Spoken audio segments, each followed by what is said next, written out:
Hello everyone, আমি shiny. আর আজকে একটু চলে গেছিলাম পার্লারে একটু সেলফ কেয়ার করতে আর স্পা করে নিলাম। আমাদের পাড়ার এবার ৭৫তম দুর্গাপুজো, তাই জন্য আজকে ছিল শুভ উদ্বোধন। তো চলে গেছিলাম সেখানেই। আর এনাকে যাকে দেখছো, এনার নাম হচ্ছে শ্রীমৎ স্বামী আম্বিকেশানন্দ মহারাজ। ইনি এসেছিলেন রামকৃষ্ণ মিশন খর্দা থেকে।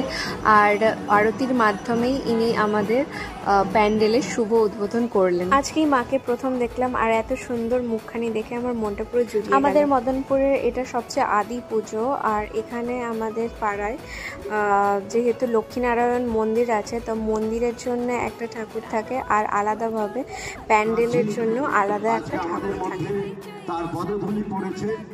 আর স্টেজে যাকে অ্যাঙ্কারিং করতে দেখলে সেটা আমার বাবা। এত বয়স হয়ে যাওয়া সত্ত্বেও কিন্তু এখনো অ্যাক্টিভলি সমস্ত কালচারাল প্রোগ্রামেই পার্টিসিপেট করে। তারপর আমরা নাচ দেখে বাড়ি ফিরে এলাম। আর এই ছিল আজকের ব্লগ।